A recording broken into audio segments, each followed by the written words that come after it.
తప్పకుండా అన్ని జిల్లాల్లో ఫ్యాక్టరీ నిర్మాణం చేస్తాం. ఆ ఫ్యాక్టరీల దగ్గరే కరెంటు కూడా ఉత్పత్తి.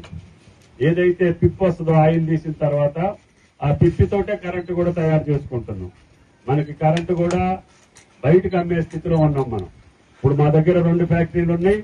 మాకు ఫ్యాక్టరీ సరిపోయిన కరెంటు కాక మిగిలితే గవర్నమెంట్కే ఇస్తున్నాం. అట్లాగే ప్రతి ఫ్యాక్టరీ దగ్గర కూడా కరెంటు కూడా మనమే ఉత్పత్తి చేసుకుంటాం. దానికి కొద్దిగా నీళ్లు కావాలి. ఆ నీళ్లు గతంలో బయటకు వదిలేసేవాడు. ఆ నీళ్లతోటి కూడా కొంత ఆయిల్ పోయేది. ఇప్పుడు దాన్ని కూడా రిఫైన్ చేసి మళ్ళీ అదే నీళ్లను శుభ్రపరిచి మళ్ళీ అదే నీళ్లను వాడుకుంటున్నాం. అంటే మనకి భూగర్భ జలాలు కూడా ఎక్కువ వాడుకునే అవసరం లేకుండా ఆ ఫ్యాక్టరీ నిర్మాణం చేస్తున్నాం. పొల్యూషన్ అనేది ఉండకూడదు. ఆ ఫ్యాక్టరీ వల్ల ఆ రైతాంగానికి కానీ ఆ ప్రజలకు కానీ ఏమాత్రం భూగర్భ జలాల్లో కానీ లేదు పరిసరాల్లో కానీ ఎక్కడా కూడా పొల్యూషన్ కి సంబంధించినటువంటి సమస్య రాకూడదని చెప్పి ప్రీ పొల్యూషన్ ప్రాజెక్టులే కడుతున్నాం. ఆయిల్ ఫామ్ ప్రాజెక్టు దగ్గర ఎక్కడా కూడా పొల్యూషన్ మీకు కనపడదు. కాబట్టి దయచేసి ప్రతి దాన్ని కూడా ఉపయోగిస్తున్నాం.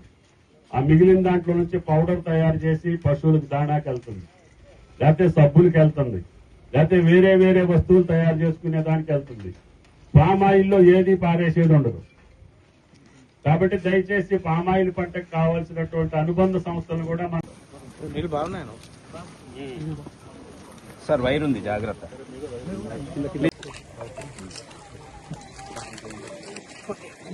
31,757 మొక్కలు నాటుతున్నాం సార్ ఒక్కరోజు.